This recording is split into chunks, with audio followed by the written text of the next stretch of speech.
Let me ask you, Tal. So your first time, we all had our first time on TV, right? And I'm interested in your response to this too, JB. Your first national show you did was what? Showtime at the Apollo. Showtime at the Apollo. How did you feel? I know how I feel whenever the Apollo comes up because you don't know what time you're going on, how that crowd is. How did you feel the first time you went on? And after you finished, how did you feel? I almost shit on myself. Somebody bombed before you. Yeah, I almost shit on myself before, during, and even after. And it was a standing ovation. I still almost shit on myself. Wow. Let me paint the scene for you. It's the year MC Lights Out with the song Roughneck. Mm-hmm. So when they call you, got the run of shows hanging on all the walls, and you went to makeup, you ready, and the run of show said Derek Ellis. We know Derek Ellis out of Texas. It said Derek Ellis, MC Light do 2 songs, and then talent. And I'm fucking nervous just because it's the worst time to do the Apollo. They don't give a fuck. You getting paid to be there. They're booing everybody. Yeah. So I'm over there. I'm like, so I kept telling myself, T, they're going to be dumb happy after she do the hit. Once you do Roughneck, the place is going to be in a good mood. Just keep remembering that. I said, all right, bring out Derek Ellis. Derek Ellis goes out. I've never seen this shit before. He's booked. Fucking A. He's not a contestant. They make it very clear. All right, guest comedian from Dallas, Texas, Derek Ellis. Derek goes out. In 2 minutes, they are booing this motherfucker to smithereens, right? I'm right on the side of the stage like, no, don't fuck the vibe up. Now, I can feel the shit coming lower. No. So they pull him off. They fucking around the producers. They pull him off. They go out there, grab a mic. Listen, don't do that. This guy's a book comedian. He's not one of the amateurs. He's a special guest. Yeah. We're recording. We're going to take it from the top. We're going to do this thing over. It's fucking New York. You think New York give a fuck about an announcement? So he comes back out there quiet like this. Like, there it is. They sit there, and he fucks up the first line out of his mouth. It's Harlem. And niggas was on that Afrocentric shit a little bit at the time. He come around, black women got big booties. Second time. Now I'm like, fuck. Oh, my God. But I keep telling myself, T, relax. MC Light come out. When she do Roughneck, they're going to be happy. I'm standing right behind the nigga with the little thing on the walkie-talkie shit. He's like, all right, we're ready for Light. She come back. We're going to need another 20 minutes. MC Light still in makeup. Throw the talent nigga out. I'm like, no! So now I'm following the double boo, bro. And what people don't know, that stupid ass voice I had in the beginning, like, how y'all doing? That was the nervous voice of fucking being so scared, right? And that's when the phrase was born. It's just comedy because I got to say something, elephant in the room. Right. So I went out there, I'm like, how y'all doing? I was like, listen, ain't but one rule when I do my shit. First time I ever said it. Never said this shit before. I was like, don't take none of this shit personal. It's just comedy. And I said, if I say you ugly and you feel you are ugly, it's just a coincidence. And they laughed. And when they laughed, that's it. Yeah. I had that opening. When they laughed at that opening, I jumped on their ass. And even while I'm doing it, it's an out of body thing because even though I got him, I don't realize how good it is until I say peace. Whatever the last punchline is. I did this. And when I put the mic in the holster, you see it on video, I look up and they stood up and my face, this young face, right. So I go run out back and I'm sitting on the back stoop. I'm still doing this shit, about to shit on myself again. And Joe just came out. So Joe's back there with his dancers practicing. And he's like, yo, you killed that shit, Pete. Now, mind you, he ain't been out yet. So I'm like, what the fuck are you, man?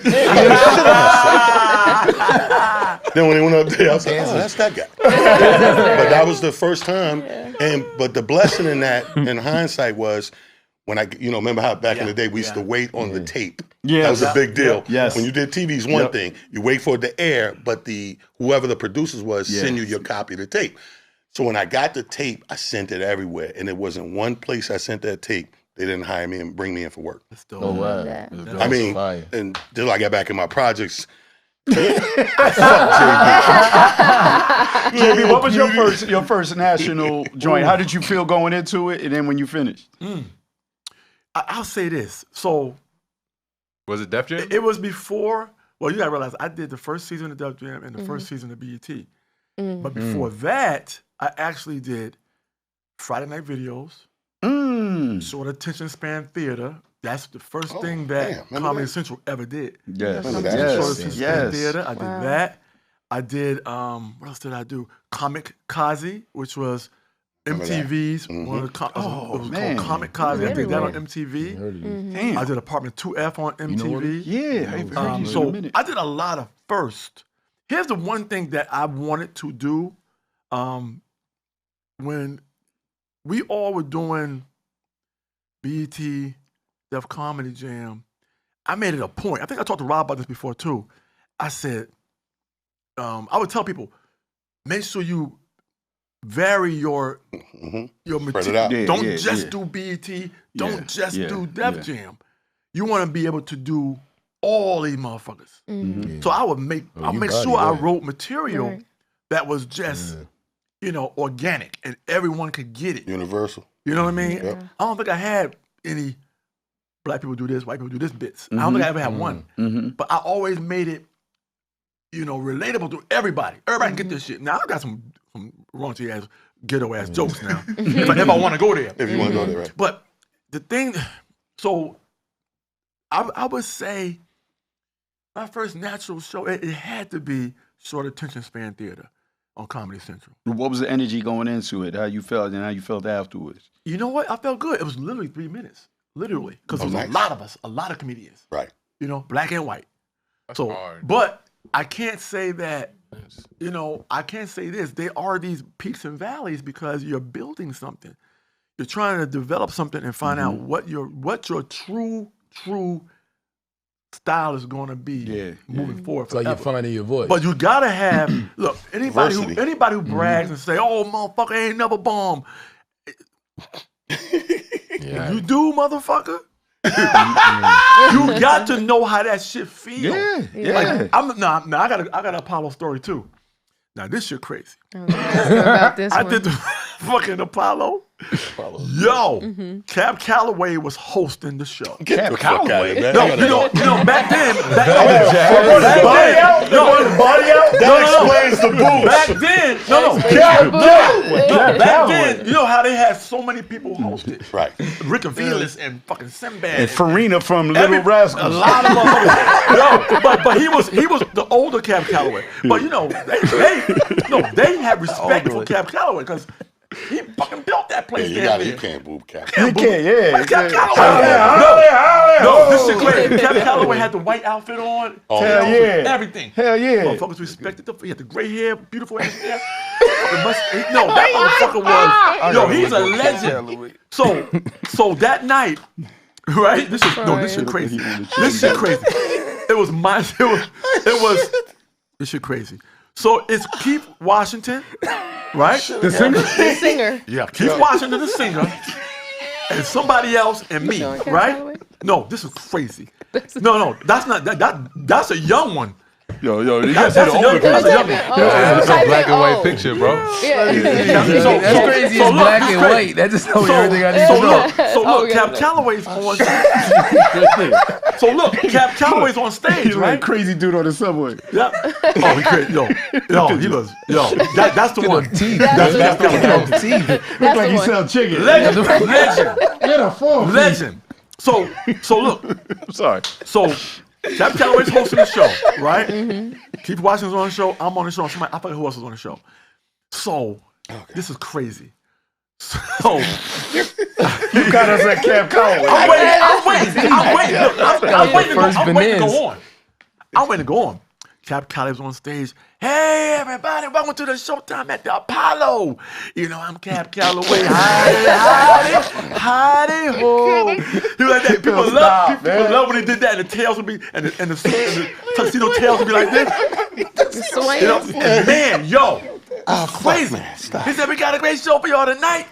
We got Keith Washington in the house, ladies.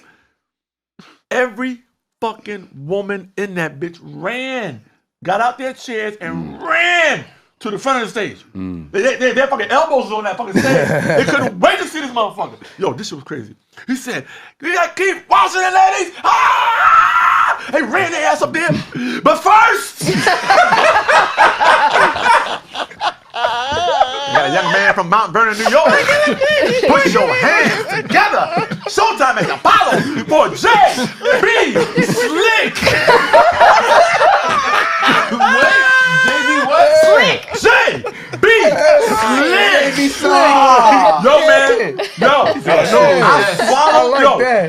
felt my heart go into my colon. That motherfucker just dropped. I said, oh, no.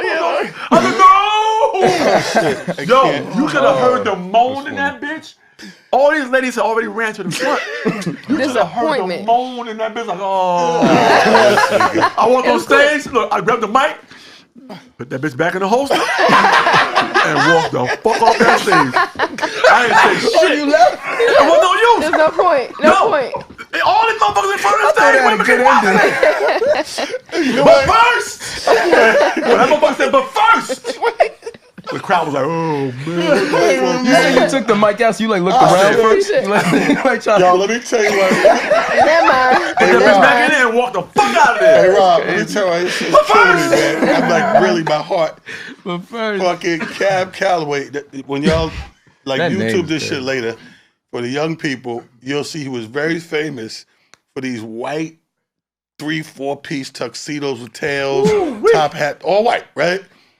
So fucking doing a show in D.C. with Eddie Griffin. And Eddie Griffin's supposed to close the show out. But this motherfucker come in on some bullshit and say, oh, he put me the fuck up next. I hear this shit. I go to the promoter like, yo, bro, I'm next. I'll handle it. Next thing I know, I hear, give it up for Eddie Griffin. Mm-hmm. So Eddie Griffin in his contract, white Air Force Ones, every show. You got to have a box of white in his size. Put on. This nigga got on the Cab Calloway shit. He got the top hat. He got everything but the pants. He got white shorts. Right. So he told the promoter, nah, throw me up next. I'm just going to do about 25, get out of here. This nigga did an hour in front of me, right? So now they talking about intermission than me. I said, absolutely not. I walked the fuck out the building. I got my money. I said, no, yo, to the host, I know my man Chris, shout out to Chris Paul. I said, yo, Chris, bring me right the fuck up, bro. I'm getting the fuck out. He said, no intermission. Brings me right up. I'm pissed. This nigga did an hour in front of me. So I go out there, DJ Plastic, cut that shit. I stand up for a second, look to the side like you can still see Eddie. You can't see me gone, but I said, give it up for this nigga Eddie Griffin with the Cab Calloway Sean John. I said Cab Calloway Sean John short set. The fucking place went crazy, right? This nigga comes running all the way back to the side. The fuck? I did 10 minutes on this nigga. You know, I got Quincy with me. Quincy little as fuck.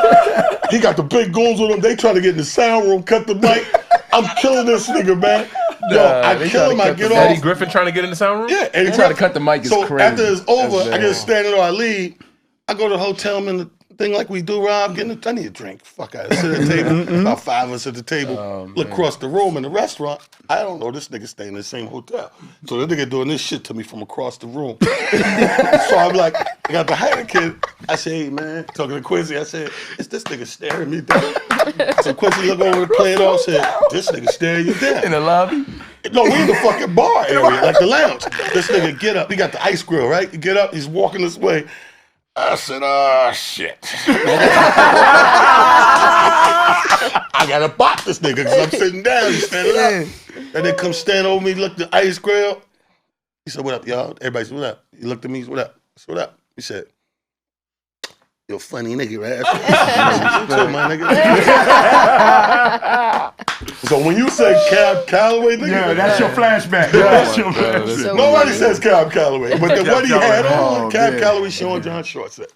I'm gonna pivot real quick. So, you know, now it seems like a lot of IG comedians are getting a lot of play. Like they're coming up, they're throwing out skits. How do y'all feel about them, really? Like, and the difference between like you guys coming up and y'all process and y'all experience, and then them coming up and they just using social media and like skyrocketing and being on stages and. I would say, I when I first did my interviews like on promo and radio, Breakfast Club and stuff, I had a little bit of hate in that because to us, we got to be on the layup line. You got to you got to go through it, like which we've talked about earlier. But when you're on stage, you can't stop and say, man, that joke worked yesterday. Or you can't edit it. You can edit in your head and move your material around, but you can't cut, do the joke again, do the joke a third. It doesn't work like that in the world of stand-up. But one thing that I've learned to applaud these people are, if everybody could have 6 million, 3 million viewers or followers, they would do it. So it's an art to getting followers, but it's not stand-up. But I do give love to the people like Just Hilarious, DC Young Fly, who went through the hard knocks, who go on stage and went through the failure and kept doing it and kept doing it. You know what I mean? So that's my answer to that. Yeah. What was that? I was shouting out another like social media guy, but he also like Who's that? Rennie. I've heard of him. Yeah, he worked with Dez. Shout out to Dez too. Yeah, I remember he started. He's a Country Wayne. I was just talking to Country Wayne the other day, and I didn't even think he remembered this. You know, he hit me, and because his special was about to drop on Netflix, and me and him was just chopping it up about something. And I did his very first show, me, Marvin Dixon, and I didn't know who Country Wayne was at the time. Right. And we were somewhere in Florida, and he was hosting. And instead of having him go behind me and Marvin, they let him host. And you could tell he wasn't used to host because he said our name like 3 times before he brings you up. Gotcha. Yeah. You know, a host doesn't say your name You're supposed to say when the you name right last. before you're supposed to say the name last. Yeah. But he was nervous. And then there was a time where I was booked at Uptown Comedy Theater. It was at Gary's one, and he was managing Country Wayne at that time. Oh, Gary? So so he asked me, "Hey Rob, man, I don't want to move your weekend, but is any way could you feature?" I said, "Feature for the dude?" At this point, he was at 2 million, 3 million followers. Right. I was like, "Oh, okay," and, you know, and I did it, and I wasn't about trying to show him up. It was something about when they put a microphone in front of talent. They put a microphone in front of you, in front of me. I went and did my thing. But a lot of those people were there to see him. You know what I mean? Because of his followers. And I thought that show moved on. He said to me, "Rob, I really learned a lot from that show." He said, "You went up and killed, and I had to really still connect with my people and still be funny."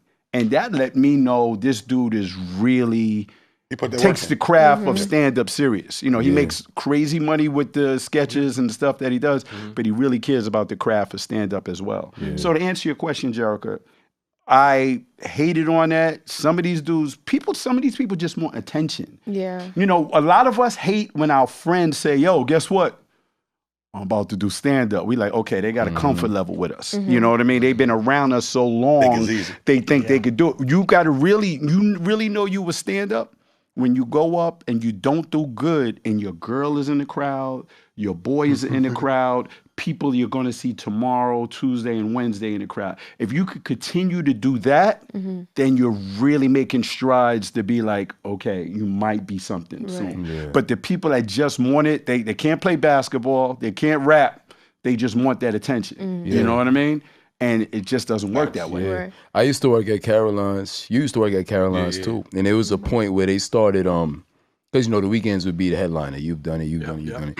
And there came a point where they started letting influencers get weekends. You know, because they just had a big following. They could sell out the room. And you know, once it started going down, Caroline, whatever. It's all about numbers, right? No material. You know what I'm saying? Yeah, but we would be walking around, but it's like just coming from the world of it. And you are a comic. Yeah. So just walking around that room, giving them drinks out, just hearing some of that material. And these people would be dying. There's no material. It's the allure of celebrity. It's like it's strictly that. It's like just to be in the room with the person that you're a fan of. And I feel like if they move within that environment, there's nothing to ever make them get right or get better. You know, I think that's where a lot of the initial beefs between like the IG comedians and the stand-up comics really came from, because they was developing these huge followings without really having the discipline or the It's really hard to develop stand-up, like to develop material when you already have people following you that love you already. Right. Like, because you don't need to. Like T.I., for example, he started doing stand-up comedy. He already has a following, so it's like people gonna come out for the name. You know what I'm saying? He's selling out weekend. Yeah. Mark Vieira. I remember when we went down there, did the improv. I seen like the next day was just T.I. sold out like for the weekend and stuff. But it's like people just want to see T.I. Yeah, it don't matter. It's just gonna be hard when you say T.I. it was bad. Like that's something to post. You know what I mean? It's still like an experience, something to go out and do. But it's approaching the world different. You know what I mean? Well, I'm indifferent on it as a whole, because first of all, I don't hate on nobody bag. Yeah. So how you get a bag is how you get a bag. I dig that. But because, like I said, again, back to what we are in this, we become these hybrids at this point. So we know half of the guys that we're talking about, I've known them as comics first. Right. And then the other half who are just straight new social media pop-outs, cool, you get in the bag or whatever the case may be. But like he said, the ones who are serious about it, and it ain't just about a quick grab, and you want to be this and do this, they're going to put the work in. Yeah. But either way, it don't affect my bag at all. Like, like Rob said, you get that call, hey, we got this going on this weekend, you mind if we blah, blah, blah. That's the only time I'm going to have an opinion on it, is when it affect me personally. Like, somebody out there right now, like even T.I., it's like, if he want to do this shit, he could do this shit. I always tell people all the time, you're more than one thing. So how can we be mad? Then I got to go back and be mad at Bo Jackson. I got to be mad at Deion Sanders. I got to be mad at Michael Jordan, everybody who did more than one sport. You more than one thing. So they're more than welcome to do whatever they do to get the bag. So I'm indifferent on it. It's the theory of you could play basketball, you could play golf, but you can't play boxing. You know what I mean? Like boxing is you're going to get hurt. And same thing with stand-up. Stand-up, people can see through you. And when they're when it feels awkward and they're uncomfortable with it, they just want you to leave. They just want I'm the same way as talent. I truly, because I know all this evolves. Evolution, we deal with evolution, whether it's in our stand-up, it's evolution in music, it's always going to be another level to what we do. And like Talent said, man, you have this grassroots place where this started. We didn't start comedy, but as far as the people who are within our timeline, to them we did. They're the same people who would wait before they go out on a Friday night and watch Def Jam before they went to the club. These are the people that we are in our reach. You know what I mean? And we're gonna always have those people. That's why the resurgence of R&B music is so big right now. These cats are going out. 2 or 3 of them on one show, they're killing them. They're filling big ass theaters. People love it. They still sing the songs. They hear the song 1,000 times. But ain't nothing wrong. But they still want to hear that shit. And that's how we gotta look at it. We can't, we can't stop the evolution of what comedy is, what it's gonna become. We can't. At some point, it's going to be AI comedians on stage at some point. Robot motherfuckers killing these motherfuckers. Robot motherfucker killing it. They going stupid. Robot motherfuckers. I'll throw water on your ass and make you rusty, motherfucker. What you going to say? That robot getting crazy. You can't be mad. You can't be mad at the fucking robot for doing his thing. Do your shit, robot. Hey, Jay, perfect example of Mount Vernon, right? So when I think back to, I'm only maybe 3 years in comedy when I landed the first movie, right? Yeah. And it's only because television and film shifted to, they wanted the comedians to do everything. Radio, TV, film, everything needed a comic, whatever. So when I went on audition this shit 3-4 times, whatever, end up getting this motion fucking picture, 2 of my good friends that I was rolling with were actors. They hated me. Yeah. It was a beef inside the little clique, like, yo, this motherfucker can take 1 acting class. I'm going down here. I'm with Denzel's mother. This motherfucker, whatever the fuck she teaches, this motherfucker going to a thing because somebody said, yo, go down there. This sound like you could do this. And you go down there and you land the actual fucking role. So we had to, I remember clearly, my clique got together. Niggas called, said, yo, we got to go to the diner, sit down and have a meeting. A meeting? We just dudes. And these motherfuckers over coffee and eggs. Motherfuckers is bringing it up. Yo, he feels some sort of way. You got the thing, and he goes to acting school or whatever. And I'm sitting there like, what would they want you to do? What do you want me to do? We want you to not take the job. I said, yo, bro, I can't.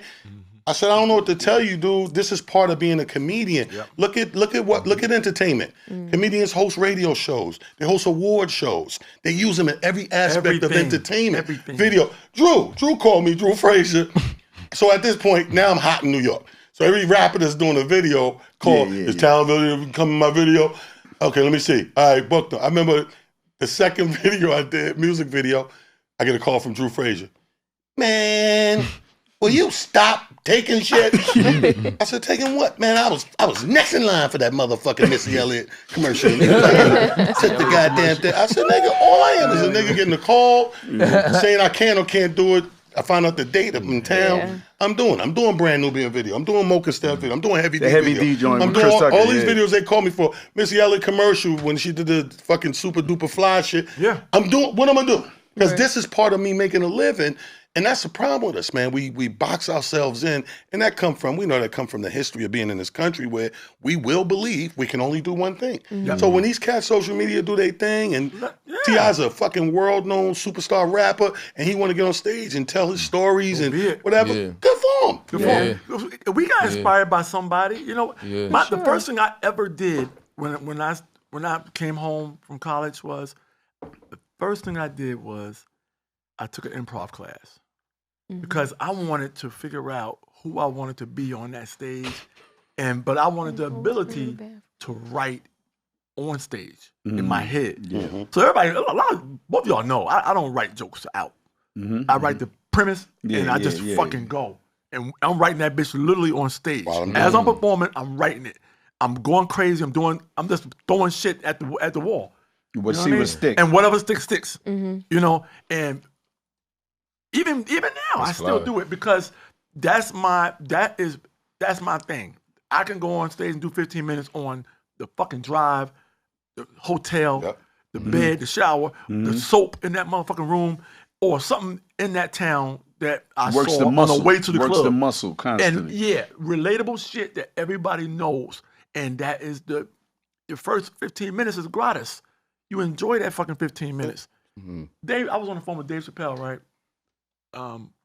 We were at this event in LA, and his birthday was coming up. And this is the crazy thing about our journey is, as many stories that we have, somebody got a story about us. Facts. That you can't do again. It can never be done again. Some shit can't be done again. You try to do that shit again, it don't work. It was the moment that mattered. In the moment. And that's why I compare our journey to also the social media guys. You know, everybody has their time period, their timeline that they got to gather their audience and whatever. They can't go back. We can go forward, though. Right. You know what I'm saying? No, we can go forward, but they can't go back because what they do didn't exist back then. But we can jump on our shit that we've been doing for 30 years, and we can do what the fuck they doing. So we learn from each other. They got to learn from us how to do what we do. So that's why I don't never complain about shit. I said, hey, let them and I'd be lying if I said I didn't look at the social media guy. That's how I see it. That's how I see it. You didn't what? I'd be lying if I say I didn't never tune into a social media cat that didn't make me giggle or laugh. They all make you giggle or laugh. That's why you let them do the fuck they do. That's fly to hear that, because I think a lot of times the issue is just a lack of respect on both sides initially when a lot of this stuff started. I feel like a lot of the social media guys just didn't think like the grind that y'all had to go through was really that serious. It really is. And I think a lot of the older guys initially were just looking at how quickly they were growing followings and kind of. But I give them credit on this. Saying that, I give them credit on this. I think the beef didn't come from them. The beef came from our side because we got a lot of bitter motherfuckers. Oh, that's dope that you say that. No, that's real because the beef can't come from them. You're coming next. Right. The beef never comes from the nigga next. It comes from the nigga that used to be. They're not even thinking. That's why I brought up the reference to the R&B dudes still doing that shit. The motherfuckers who grew up on that music is gonna always support you. Yeah, they got a fan base. They can't do this shit. You can't go back. 18-year-old crowd. They can't do it. They don't know that shit. They talking about that's their grandmother shit, basically. That's not even their mama shit. That's not their mama music. Bro, you got a bunch that's their grandmother shit. Because we fucking grandfathers damn near. You know what I'm saying? Started with the bitter people who see this new thing. Like JB made a good point. Like, it's always evolving. And the only people mad at evolution is the niggas being left behind. Right. Yeah. That's a fact. Yeah. The nigga who made the Model T Ford, he hate fucking Maserati. Fuck that Maserati. You gotta get all that shit and wind that so fast. The nigga had this shit. Hold on, let me say this. This is a little random, but I just want to throw this in before we wrap this up. JB was hosting a show Russell Simmons had on Comedy Central called Bring the Ruckus, right? And I was blessed to be one of the comics, to perform. And for some reason, they picked me also to do warm-ups. So I was like, okay, I get to, warm up. So I'm doing the warm-ups. JB, we're all proud. JB, the host, blah, blah, blah, blah, blah. JB, get ready to. So I'm doing the warm-ups. Russell's sitting right there. I'm cracking up. For some reason, I normally don't focus in on one person, but I'm like, wow, he's really laughing. You know what I mean? And I'm just doing warm-ups. So blah, blah, blah. And I said, good night. Right? So I said goodnight to the crowd, and I don't know whether to go left or right, right? So I go, they had like these curtains, like these drapes that come down like this. So I just went like, so good night, y'all ready? Blah, blah, blah. My man, get ready to say JB Smoove. So I go behind the curtains, like behind the thing, behind the beads. And there's nothing but stock chairs back there. So I'm like, oh shit. And then they bring JB right up. Normally there's a smoke coming up. Give it up for JB Smoove. I'm like, oh shit. So I'm sitting there like this. I'm sitting like I'm in timeout behind the curtain, behind the beads. I'm like, can they see me? And I felt like I was gonna be an image like a ghost in the background. So they bring Tiffany Haddish up, right? So Tiffany's coming up there. She's doing her. Yeah, JB does his monologue, brings her out. Still behind the yeah, because I'm like, there's no time for her when they switch for me. Like at that point. So I'm like, so Tiffany does her thing, and then JB comes out. I couldn't take it no more because I know that they're looking for me to come back up and do more warm ups because they got to do his makeup again. Yeah. And when I just came out, just like. Where were you, Rob? They were like, where were you? I was like, the chairs. How long you was back there?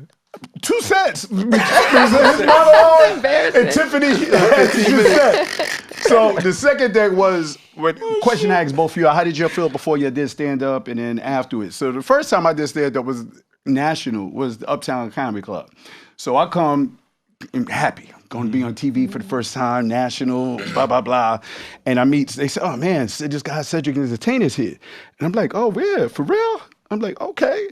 And we don't really know Cedric then. This is like early BET Cedric. So I come downstairs and they say, hey man, Rob, you meet Cedric Entertainer? I said, oh man, you a magician? He said, yeah, magician. God damn. I really thought that it was a variety. You know what I mean?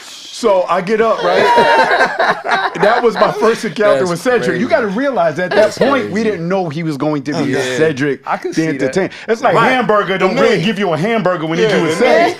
You know what I mean? So I go up and I do my sets. The first time we ever had makeup on, right? We do our sets.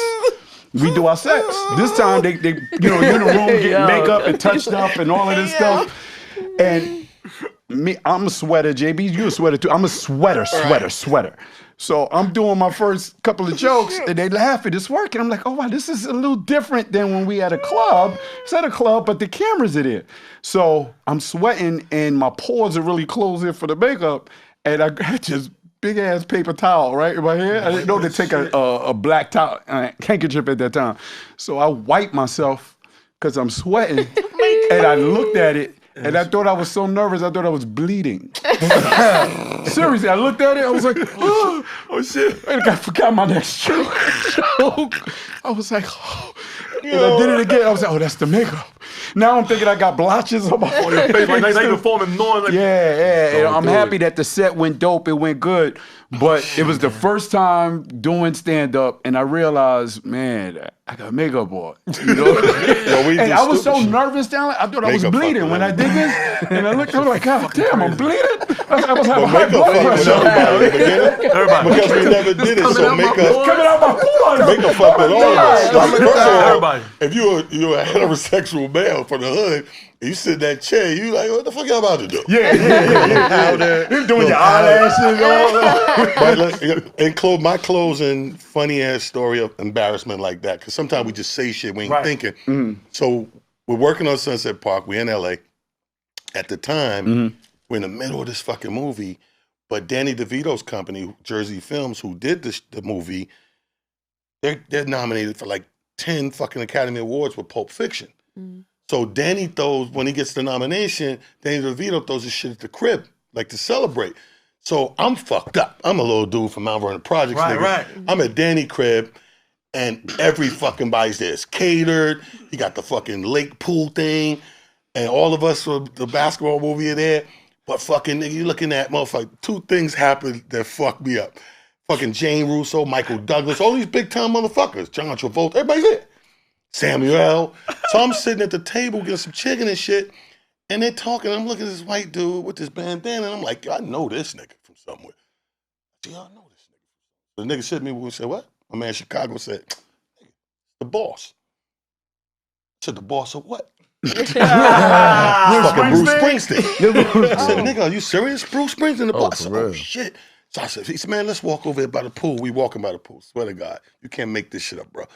And I'd seen the movie. I watched the movie because they was nominated, and it was Jersey Film. I said, I need to watch Pulp Fiction. So I watched it. I liked it. So we're walking, and as we're walking, me and Chicago going this way, fucking Samuel L's walking this way with Ving Rhames. And we ain't meet them yet, right? man. So, but Chicago know him. Chicago's like, oh, what up? He's like, what up? They dap him and Samuel dap. And he goes, yo, it's my man, comedian Talent from New York. He working on a movie with us. He's like, oh, what's up, young brother? I said, oh, I know Samuel. Right. Eyes all big. I'm like, yo. And he goes, oh, it's my man, Ving Rhames. He was in the movie too. I'm staring at this nigga. I said, he was in the movie? Yeah, he was in Pulp Fiction, Ving Rhames. I was like, I don't remember this. Yo, right when I say this shit, I swear to God on my dead mother, it hits me. I do remember. I said, oh, you the nigga that took it in the ass. Yo. He ain't say that. I swear to God. Yo, they looked at me. Ving Rhames wanted to fucking murder me. And he just Chicago grabbed me and he grabbed Ving Rhames and said, yo, let's go. And I sat by the pool like this, JB, for fucking half hour. Why like, would you say that? That's crazy. Yeah, that's because I remember the scene, the gimp and all that shit. So I said, oh yeah, you what? You the nigga. But I ain't said like that's, oh, you the nigga took it in that. That nigga said this. I said, it happened. True. It's a real part in the movie. I sat by that fucking pool for 30 minutes. Double whammy. Fucking embarrassment, bro. Yo, we gotta end on that note. You want to close this out? Oh, we gonna end on Ving Rhames? Take it in the ass. Nah, he really gonna kill They gonna edit that and put that at the beginning. Oh no, we gotta end on fuck Leslie Jones. He said he was gonna say it. You know what, too, though? I think this is dope because, to all those like young people who want to do this craft, you have 3 unique styles here. The one thing I will say is, the one thing that got me through a lot of this stuff, and you guys know, is just be fearless. Mm-hmm. Fearlessness it's like the greatest gift you can have. If you have no fear, you can just take people on a journey that's just for them. You know what I mean? Some things ain't gonna happen again in the same way. JB, tell us, as you saying that, tell us about, man, because your breakout thing, man, tell us about when you get that call and you know Curb's looking for a new character and they're looking for everybody. I mean, everybody's coming. They don't know whether rappers they're gonna give this to. They're gonna tell us in this perspective, we're trained to go on stage and get a laugh every 15 seconds. Yeah. And lots of comics fail when they go on a serious audition because the casting people aren't laughing. They don't know to stay in that moment. Tell us about, did you stay in character from the time you walked in the room and the energy that you went with? That's what I mean about the fearlessness is you got to drive the vehicle. You drive the car. Right. These motherfuckers should be holding on like, what the fuck? Why you driving like that? Why you doing that? And I was going to use an example. That's a perfect segue. It's a great segue. Because, you know what? And that's why I brought that up earlier because of me taking an improv class. I didn't know what I was going to use it for yet, but I took that tool and put it in the toolbox. And I made sure that I would always be ready for whatever was going to come. I did a show one night in I forgot where I was at, in fucking like Notre Dame, a college. And literally, I was wearing some cowboy boots, and while I was performing, I was doing wild shit, stomping and doing some crazy shit, running all over the stage, and my whole motherfucking heel came off. The whole fucking heel came off one of my shoes, right? Motherfucker. Yeah. You talking about, I think that might be one of my greatest shows I'm about to say ever. that's where the joke comes from. Because, man, the whole bitch came off. And I tell you, I held that bitch in the sky like that. I said, yo, my heel came off. That motherfucking crowd almost ran out that bitch because I continued to perform. What I did was, and that's when I talk about the fearlessness. Oh, God. And I'm gonna get to your question too, Rob, is what that did was it forced me to take that fucking heel and I did every fucking joke that I already had written, that I knew verbatim, and I made it relate to that hill. To that fucking hill. And my motherfuckers was like, how the fuck is he doing this shit? And Dave, and so I was talking about Dave earlier. I didn't tell you why. So Dave, we did a show in the Bahamas. Me, Artie, Tasha Smith, Dave, and somebody else was on it. Yeah, this is crazy, but I did it, and I'm gonna get to you, Rob. I went on. We all rented mopeds, and we rode mopeds all day that day. You know how it is in the Bahamas. Yeah. You get a moped, we riding 5, 6 deep. Fucking, we loving this shit. We get to the show, right? Really? They say, yo, we were late. We fucking pull up. We hop off the fucking bikes and shit. And I said, Dave, I said, watch this shit. Watch what the fuck I can do tonight. I said, I'm gonna perform my whole set with this fucking helmet on. That motherfucker said, JB, man, you a wild motherfucker, JB Smoove. And I did a whole show wearing a fucking moped helmet. Crazy. Yo, man, I fucking, no reason. So they was on the phone last week, right? From that event. Chris Spencer called him on FaceTime. He said, you coming to my birthday, JB? I said, man, I don't know if I'm making it or not. He said, you know what, JB, I tell this story all the fucking time. That time we were in the Bahamas, man, and your ass went on stage. And you fucking wore that fucking moped helmet. You did that whole show with that moped helmet on. So that is crazy. Yeah, so I say that because I trained myself to be able to walk in a room and do that shit, Rob. Yeah. So when I walk into the curb shit, I didn't know what the fuck I was going to do. I didn't know what the fuck I was going to do, but I knew I wanted to control the room. I controlled the narrative, and I controlled that shit when I was grab a helmet. I like to walk in the room as the character. Okay. So when I walked in the room as the character, I controlled that motherfucker already. They laughing at my mannerisms already. I didn't say a word yet. I just walked in that bitch, kind of like looked around a little bit. And Larry's like this, like, what the fuck? Like, and the first thing I said was, they said, okay, JB, you're going to improv with Larry. We're going to do the first scene. Okay, Larry's improvise, right? Let's do this shit. I said, I don't know what's going to happen. I might fuck around and slap you in the face. I mean, I said. The producer's like, what the fuck? I don't know. It didn't happen. Be ready for it. Like, what the fuck? But that's the thing. Because here's what it is. You can always, look, if you go in as hard as possible, you can always pull back. Motherfuckers know how to pull back, but nobody know how to turn up. Because you end up turning up so much, you fucking get asked to leave. You know what I mean? If you come in here already, and that's with anything. To stand up with anything. That's the tool. This nigga started before they came out with autism. Let me tell you something. This motherfucker, we was honoring JB, what was it, 2 years? 3 years ago.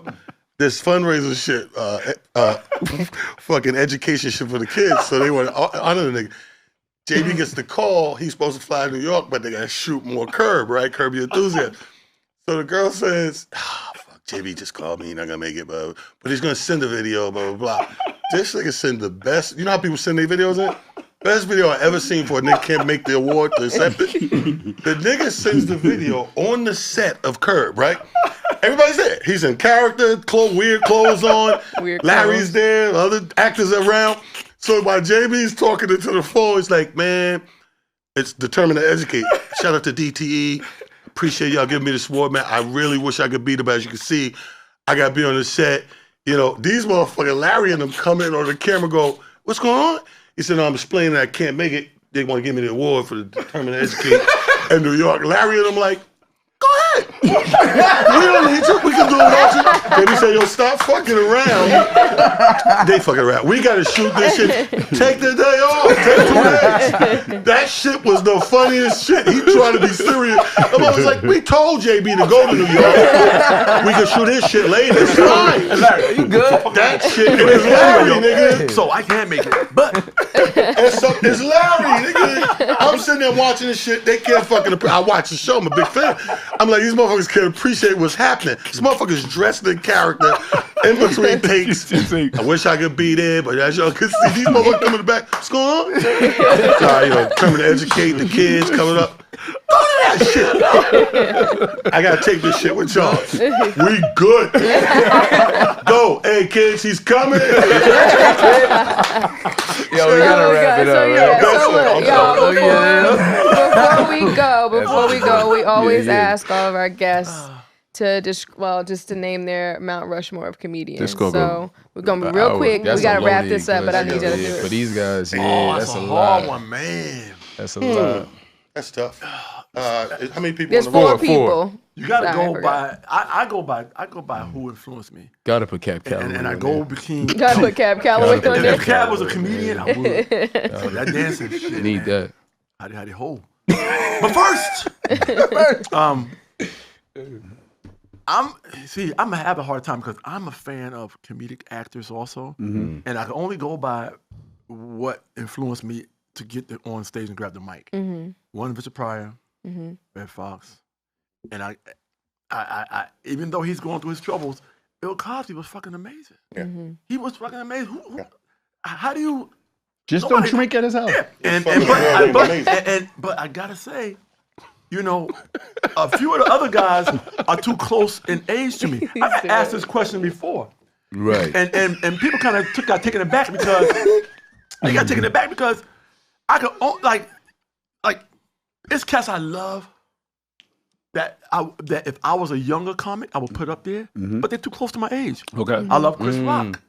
His fucking rapid fire when he's fucking like this Chris right here, walking across the stage back and forth with that microphone, that motherfucker, that machine gun style. Oh my fucking God, man! I thought this dude was like the king. Machine gun style. You know, Chris. You know, these are guys. Eddie, of course. Come on, Eddie Murphy. But you know who really got me and made me turn and really made me grab the microphone? Who's that? In my later, when I really wanted to do it, I would rent the same. This one would be a VHS. I would rent the same fucking videotape over and over again of George Carlin. Yeah, oh my and gosh. I would watch this motherfucker over and over again. Yeah. And I would show people, I said, man, you gotta see this shit. I put the fucking the tape in the VCR. I said, this motherfucker is so smart. And I would watch You named this too shit many, like, JB. Yeah. I think you disrespected the question. I said, I said Red Fox. Yes. You said like 8 motherfuckers. I said Bill, and I said fucking George Carlin. You put mad niggas. You said Bill Cosby naming it. You said Bill Cosby was fucking a girl named Amazing. No, I said, what I said was, Chris Rock is too close in age to me. Right. Okay. Eddie ain't that far off from us. You did either. say. So what's your you said four? Eddie. Just be clear. Yeah. I said Eddie, Red Fox, Bill, and George Carlin. But you No, said you you said changing Moesha. it. You said Richard first. No, I just told you that. Changed it. I said Chris is too young. Chris is my age. Okay, give me your But four. I love Be him for clear. my age. I can't. Dave is.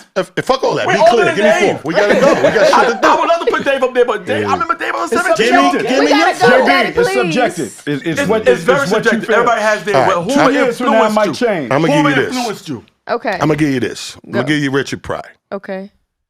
I'm gonna give you Red Fox. I'm gonna give you Robin Williams. And I'm gonna give you Carol That's a good Burnett. one. Oh, I kind of like that. That's my 4. Carol Burnett He got was more white so people than fucking you. all over the place, versatile, and before motherfuckers was worried about wilding out and Saturday Night Live and all that, she did the fucking thing. Still, none of those sketch shows passed Carol Burnett's show to me. So Carol Burnett, going from stand up to doing all that shit. A woman. Robin Williams, crazy. And then Richard, because Richard, the reason, I mean, we all know how funny Richard is, but what gives him extra points with me is the time he did it in. Yeah. Because Richard could have did that same thing right now. It's nothing. You just blending in. But to do it during barrier breakdown times with the Lenny Bruces and all that shit going on, and Red Fox, same thing. Red Fox, he did the same shit, just cooler. Yep. That motherfucker had a cigarette, an ashtray. His hand is. And he spawned Bernie Mac with that same shit. Those There was many comedians around in that time who were dope as fuck. Yeah. Franklin Jai and Dick Gregory was like even Dick bad. Gregory. motherfucker. Amazing. Who Gregory can He easily should be go on on that mine. fucking I'm Mount gonna change Rushmore. mine. I'm gonna change mine. Yeah, we What gonna you do changing your it. shit for?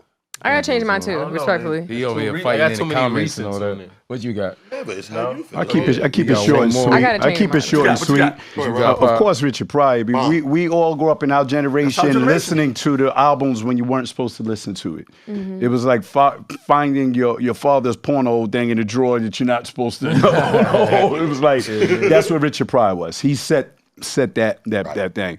Eddie Murphy can, even though it's almost like Mace. I didn't know Mace only had one album. Biggie only had two. But what they dropped will go on forever. You know what I mean? And Eddie was Def Jam before Def Jam. Like it was the Richard Pryor was like our uncle. Yeah. Eddie Murphy was like our older brother. Yeah. You know what I mean? And it showed everybody in my demographic, oh, we can do that and talk out blah, blah, blah. He's saying what we say in the barbershop, like loud. Like, you know what I mean? So those two, Red Fox, I love. Red Fox was beyond. I mean, he gives the lineage from Malcolm X all the way to the classic show. And then you watch Plain Brown Rapper. I'd say every comic needs to watch that special that he did. And my last one, I would say, that's three, right? That's three. And just for his fairness, and he was going too far, is Patrice O'Neal. It's just because Patrice was just he was just that dude gone to. He would say what he would say. He could do any room. He could do. He stayed away from the urban rooms, but can control that. And you know what I mean? And just funny, man. That's my It's hard when you lose people like that because you want to see what they would have done. What they would have done. What they would have done. Harris got that deal. I said, I cannot wait to see this dude in his own shit. Man, Robert Harris, if I had five, he'd be the next one. We'd be like, this dude is about to kill him. There's another guy that I would say, if they chiseled another face on the other side of the mountain that wasn't popular with all the other stand-ups, but Gary Shandling was a comic that this is when him and Robert Klein were HBO, was one HBO, who I sat down as a young teenager and watched them, Robert Klein being from the Bronx, and Gary Shandling just... like, he didn't look like he should be a stand-up. It was like the dude that you picked to play basketball, then he hit you for 40. You go, whoa, where did that come from? He didn't look the part, but was hilarious. And that would be my 4A. Well, thank you guys. Thank you guys. Thank y'all for having us. This was so much fun. This really did turn into y'all podcast. We knew we wasn't. We knew we really. We just knew. We already knew how it was going to be. We didn't even take our questions serious. One of them was, y'all think Bill did it? We can do this 5 hours. And we were nice about it. I mean, we're not even with your mothers no more.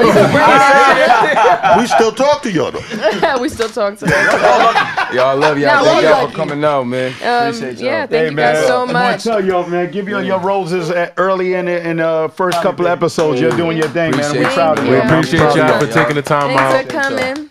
This was another fun episode of Ken of Comedy. And thank y'all for listening. And we out. Peace. Appreciate y'all. Appreciate y'all. Great shit.